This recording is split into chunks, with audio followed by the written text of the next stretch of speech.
बैठिए।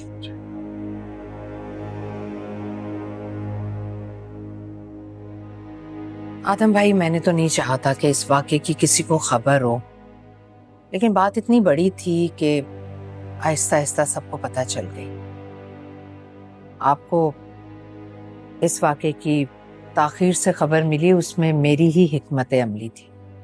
अगर आपको बुरा लगा हो तो मेरी तरफ से माज़रत। जी, मुझे अंदाज़ा है कि आपके लेट बताने पर आपने सोचा होगा कि कौन सी ऐसी अच्छी खबर है जो सबको बताई जाए। मैं समझ सकता हूँ। शुक्रिया आदम भाई कि आपने मेरी इस बात को इस अंदाज से लिया। अब भाभी जान, करना क्या है जो आपका हुक्म है, आप मुझे बता दीजिए। आदम भाई, आज तक सारे फैसले मैं अकेली करती आई हूँ, लेकिन मुझे ऐसा लग रहा है कि इस फैसले में मुझे आप लोगों की मदद दरकार होगी।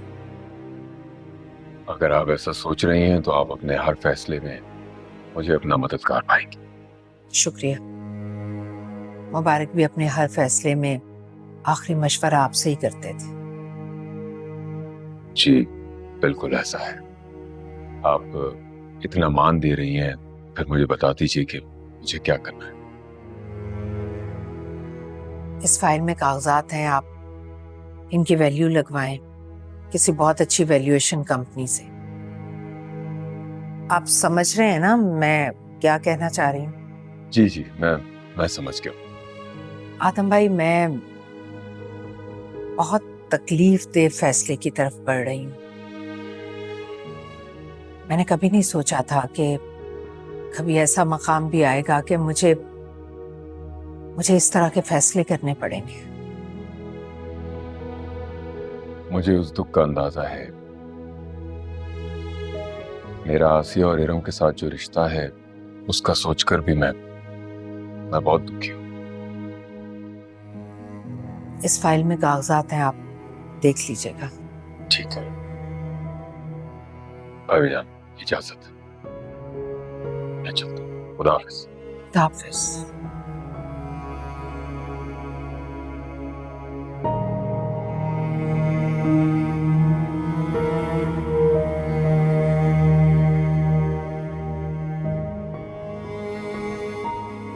सोनिया, मुझे तुमसे एक सवाल पूछना है और मुझे उसका जवाब चाहिए।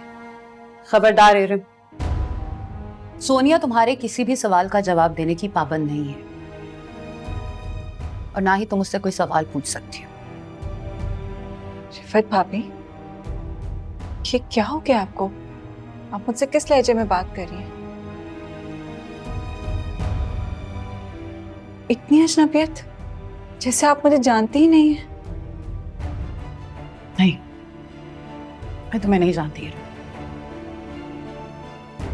और इस वक्त जो इरम मेरे सामने खड़ी है, मैं उसे जानना चाहती भी नहीं। शायद सच्चाई में खुद को मनवाने की कुव्वत खत्म हो गई है, या लोगों में सच्चाई देखने की सलाहियत ही खत्म हो गई है। तुम मौजूद को गैर हाजिर साबित करना चाहती हो। ऐसा नहीं होता।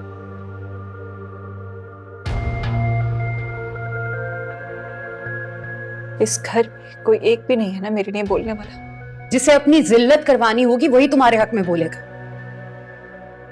मुझसे और सोनिया से ऐसी उम्मीद मत रखना।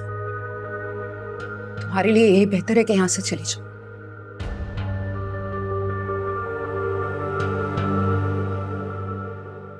कान खोलकर सुन लो मेरी बात। मेरी बेटी से दूर रहो। मैं अपनी बेटी पे तुम जैसी लड़की का साया नहीं पड़ने देना चाहती। मुझे कुछ और कहना पड़ेगा कि तुम यहां से जाओ या खुद चली जाओगी। दोबारा वापस मेरी बेटी के कमरे में मत आना।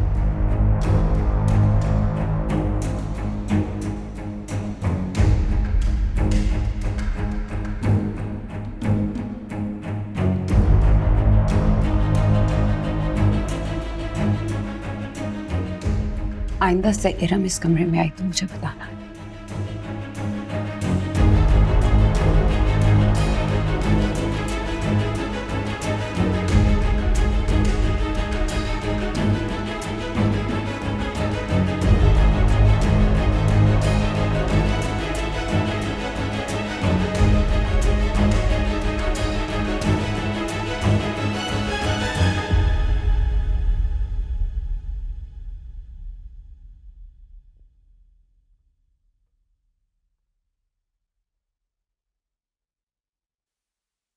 अस्सलाम वालेकुम। वालेकुम अस्सलाम।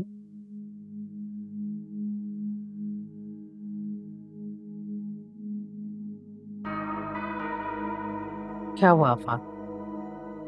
कोई बात है क्या? कुछ कहना चाहते हो? अम्मी जान, मुझे दरअसल आपसे जो बात करनी है, मैं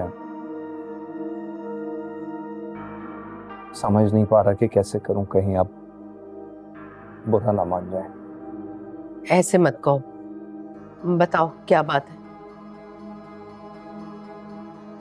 आफाक, मैं तुमसे कुछ पूछ रही हूँ, बताओ। इरम के वाकये के बाद मैं सोनिया की वजह से परेशान हूँ। सोनिया की वजह से? क्यों? इरम यहाँ पे ही है, इस घर में, और मैं नहीं चाहता कि सोनिया पे इरम का कोई असर हो। मैं नहीं चाहता कि सोनिया यहाँ रहे इस घर में। तो सोनिया कहाँ रहेगी? वहीं जहाँ रिफत और मैं रहेंगे, मेरी फैमिली। क्या मतलब है तुम्हारी इस बात का?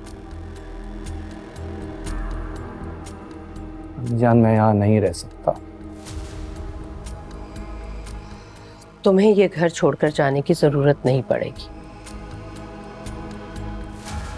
तुम सब्र से काम लो। बात वहां तक नहीं पहुंचेगी कि तुम्हें इतना बड़ा कदम उठाना पड़े। और मेरी एक बात और जहन में रखना, सूरत हाल जैसी भी हो, मेरी जिंदगी में मेरा कोई भी बेटा ये घर छोड़कर नहीं जाएगा। तुम परेशानी में थे, बात कह दी, इसलिए मैं माफ कर रही हूं। अब जाओ यहां से।